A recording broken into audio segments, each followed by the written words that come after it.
All right, so hello, Sylvia and Josh. So my first question is, can you introduce yourself? How would you like to be known? So if you can introduce yourself. You can go first, Josh. Josh, you want to go first? I was waiting for something. You know what? My name is Joshua Tecumseh Francis Robertson. I am the writer and curator of a Black History exhibition that we are planning at the museum in a partnership with the BC Black History Awareness Society, represented here by Silvia. And yeah, I think a little bit about myself. I am a founding member of the Hogan's Alley Society, former communications director, general Vancouver and Canadian Black community advocate and activist, as well as standing in solidarity with a lot of Indigenous and other racialized communities movements. I'm a performing artist. I also, what else can I say? Yeah, I think the main thing I would like to partake is really, I've had a particular focus towards space and place in for Black and racialized communities in British Columbia, specifically looking at how, previously looking at how Black art and Black artists find space in Vancouver and display, and how Black art is displayed, as well as, a variety of community actions, direct and policy-based. And I'll add one last thing, which is that I'm also I'm a little bit all over the place, but I do work heavily in the decolonization of institutions with a particular focus on the arts. Okay, thank you. Wow. Sylvia? Yeah. Thank you, Josh, for that long introduction. That is very good. You wear a lot of hats. That is great. Just like you, Sylvia. Yeah. Between the two of you, there are many hats for sure. Yeah. So, well, my name is Silvia Mangue Alene. I have two surnames, but some people tend to call me Miss Alene, which Miss Alene, which is fine as well, no problem. I am the president of BC Black History Awareness Society. I have been their president for, I think, 5 years now. And we are working in this excellent, exciting exhibit with the Royal BC Museum. I am very excited because I think for the first time we're going to have a Black space, even though it's,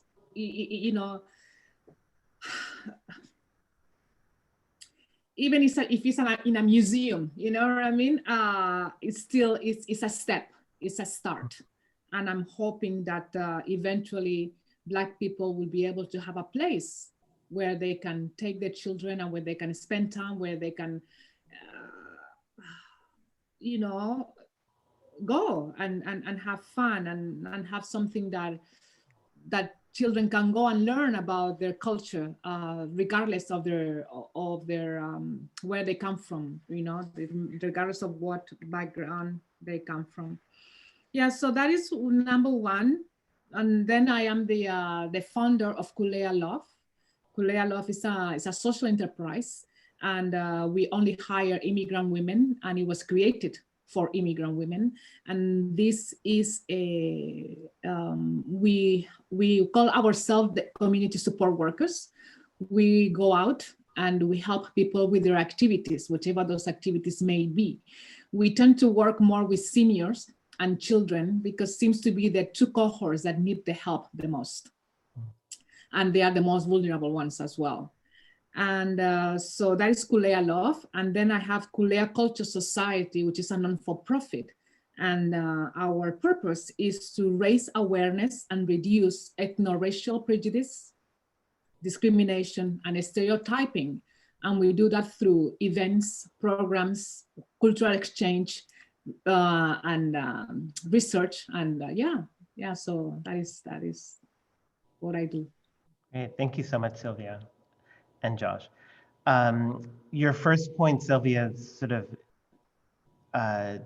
transitions well into my first question, which is, can you both talk a little bit about your thoughts on museums in general? Where do they fall short, and also where do they hold potential?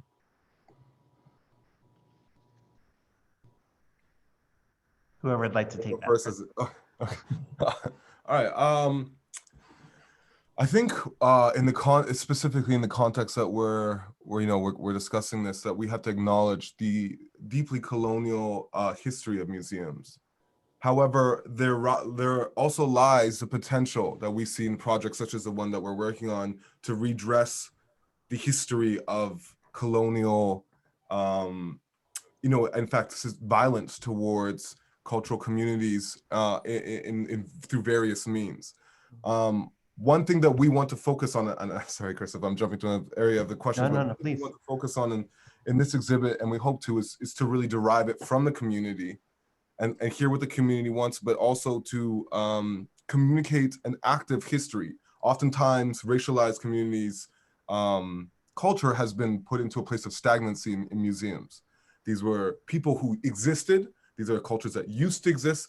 And what we know, and as racialized communities, what we know and Black people, and is that our history and our culture is ongoing, extensive, influential, and living.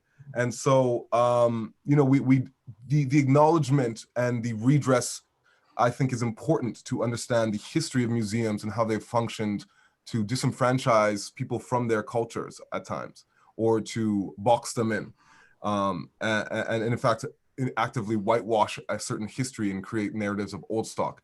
However, we also see the potential of museums as a space of community, of learning, and of unlearning. And so redress is the name of the game in inviting in living histories of, what has been those who have been previously marginalized.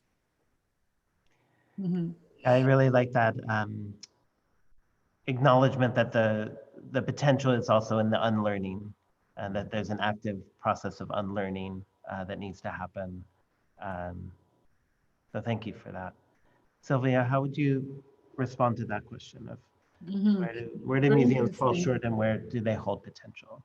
Very interesting. When I was a child, I love going. I used to go. We love going to the museum, but it was it was an institution where you go. It's bigger than you. Things are huge. You go. You feel this small when you go in, and you have to be very quiet. And you come to learn about cultures and other people that. And I just said that. It seemed like they existed, but those people still are alive. But it seemed like in the museum, people, I don't know, they seem to want to only preserve the old, which is good, but life continues, right?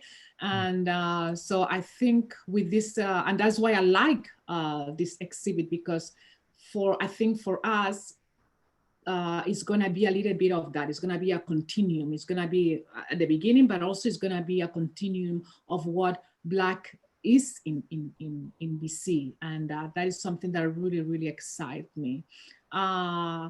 Also, museums have been very autocratic. They have been very ethnocentric.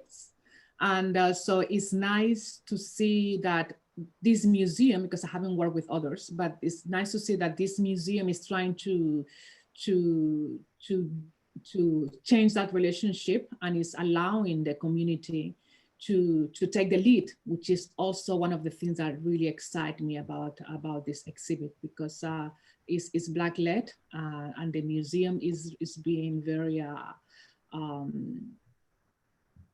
very diligent in allowing us to express ourselves and to be who we are and to let us be.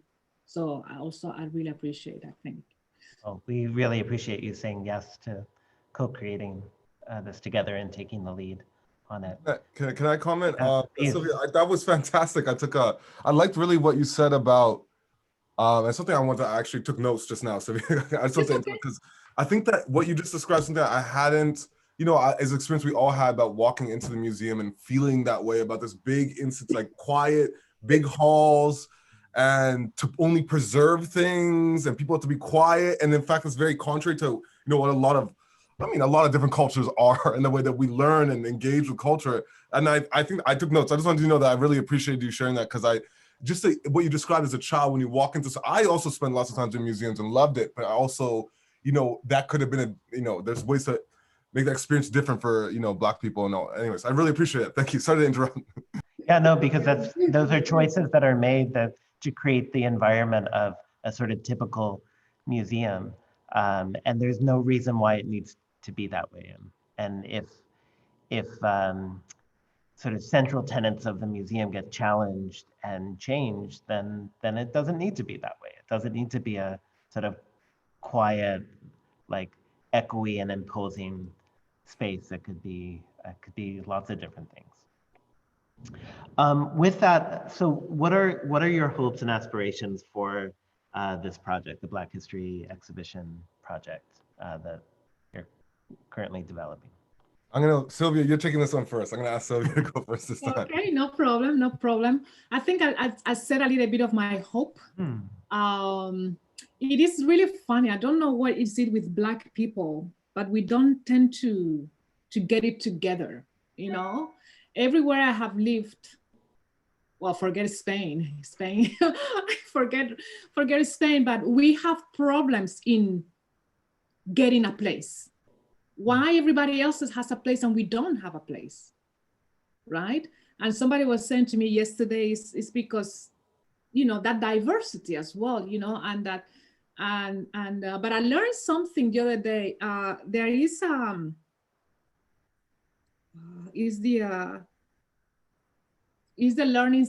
Jewish learning center in Vancouver.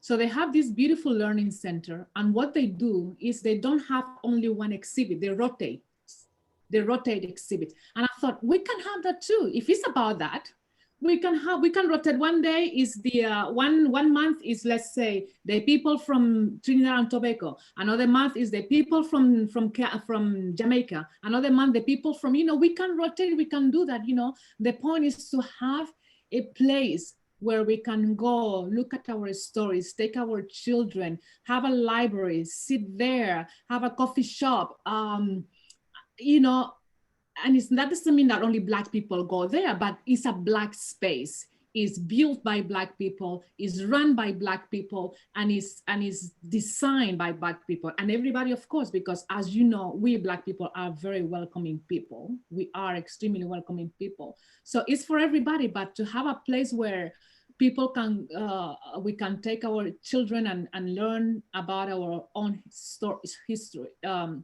histories and stories, I think is something that I would love to see. So this exhibit, I mean, is gonna be a step to do that. And I'm hoping that with this exhibit, we will inject or ignite that desire in a much more stronger way, and in a way that is doable, that is feasible, that we, the Black community, can have a place that that we can call ours, you know. So I think this exhibit, I'm very excited about it. I can't wait for us to show it to the public, for it to open so that people can come. And of course, we're gonna hear negative comments about people from our own culture, which is okay. We expect that.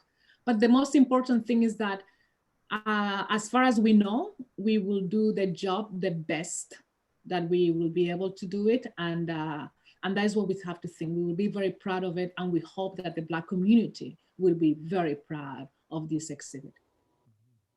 Yeah, I think it's this, I think there's something that Silvia said there around igniting.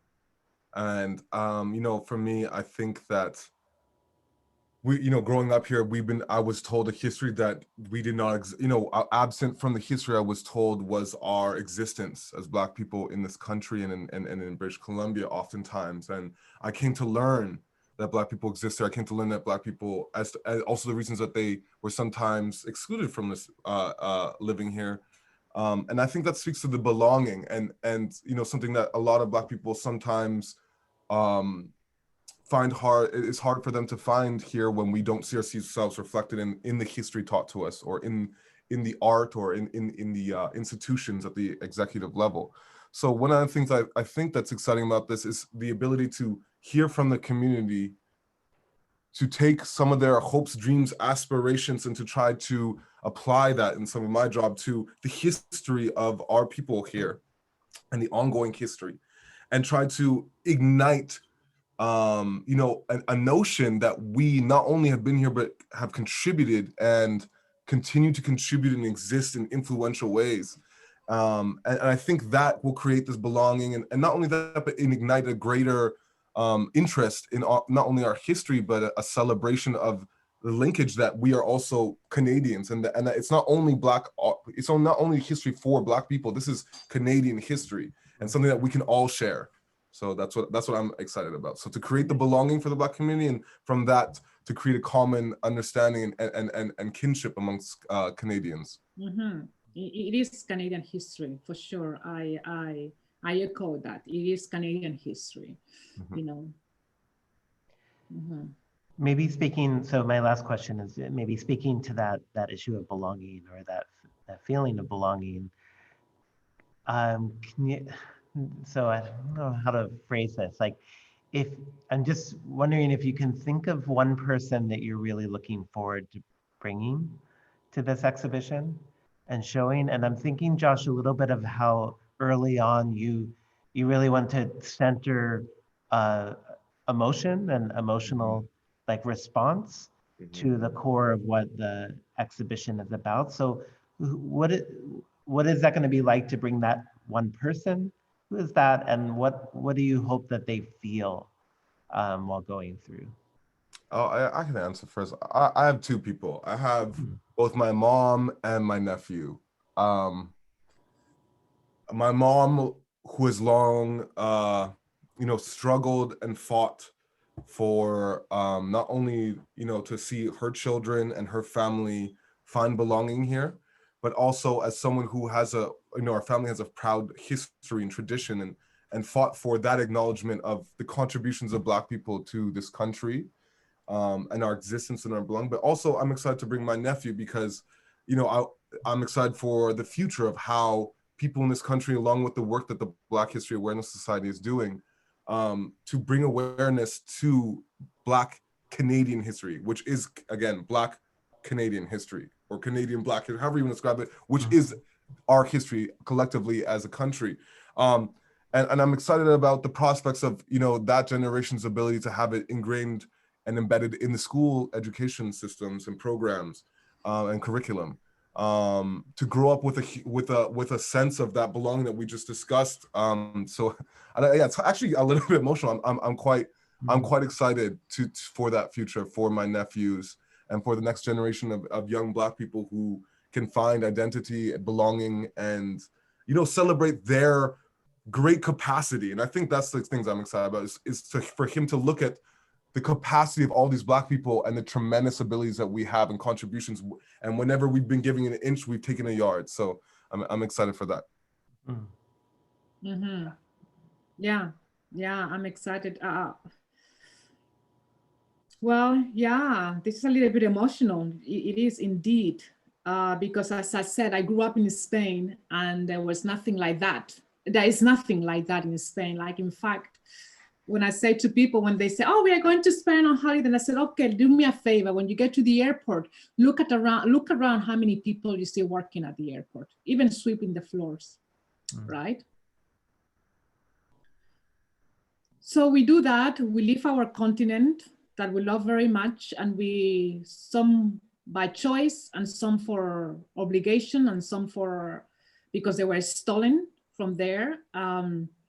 And no matter where you take us, if given the opportunity, we can make it. And even if they don't give us the opportunity, like in many places, we take it. And so bringing my mom to the exhibit from Africa to Spain to Canada, so for her to see that extension, and then my son, which is another extension of me, and I hope that he will have his children as well. So that continuum, and the continuum that we were talking the other day as well, that is what is important for me, and that is what is emotional for me. Because imagine if we can do it now, imagine 10 years from now, 15, 20, 30 years from now, So yeah, this is very emotional. Wow. I love both of you touching on the intergenerational connections, and I I imagine both of your mothers and Josh, your nephew, and Silvia, your son, all of them will be like super proud of what you. Yeah, and Sylvia, you touched me too. I got a little goosebumps because I was just thinking about my grandma was right there, and my grandpa, well, that's his father, and just thinking, unfortunately they passed, but just like you said, the move, you know, coming like from the continent and from me to Jamaica and here, and to see that we've, you know, we're creating a place to celebrate our culture, our history, and our ongoing living history. That really is something special. And anyways, you're right. I didn't think about it like that. And that's, yeah, it's profound. It is special. And I'm not saying that other groups don't have it. That's what we are. We are human. We humans are special. We humans are incredible, the things that we can do and we can do well. And so, yeah, to have this exhibit is one of those things that we can do well, and it's going to be there forever. Forever. That you're always doing, that you're already doing so well. Even just the beginning stages of this is incredibly exciting, incredibly powerful, and deep and meaningful work that you both are doing. So thank you so much. Is there anything just to? I want to echo to what Josh said about this is Canadian history. Right? And the same thing, you know, all this fight against racism is not only and also this exhibit is a way of fighting racism, you know? It's a way of demanding respect. Definitely. It's a way of saying, I'm here, we are from here, and we are here to stay. You know, this exhibit is a manifestation of us. And that is priceless. So yeah, so this is for everybody. It's for everybody. I love that sentence. We're here and we're here to stay. So we're here, and we're here to stay. It's great. Yeah. And yeah, I'm writing that down. Maybe that's the title for the article, at least. So we are here and we're here to stay. Yeah. So. And we don't say it in a cocky way, you know. It's not that superficial. We mean it in every aspect of a human being, you know, of the human existence. Yeah. Josh, do you have any final thoughts? No, I think that was great. Yeah, great. Yeah, I think in my notes, in my themes I had, we were here and we are here, but I think the point of we are here to stay, that is. And in fact, it's not. It's okay. I don't want to go on a tangent, but it's not that dissimilar. You know, it comes across as, like you said, Sylvia. You didn't make the comment whether or not I was cocky, but in fact, if you just analyze the words, it's not that controversial. But considering the context, it becomes controversial, and I think that's points to a lot of things. But yeah, like you said, I think it's we're proud, the pride that we have about our existence and our ongoing existences. I like how you communicated that. Yeah. Great. Well, thank you so much, you two. Thank you both. That was fantastic. Oh. Thanks, Sylvia, for the notes. I'm gonna add that in. That is great. It's really good. I definitely gonna ask you something, Josh, because you said that you are the founding member of the Huggins Alley, and I was. Are you guys thinking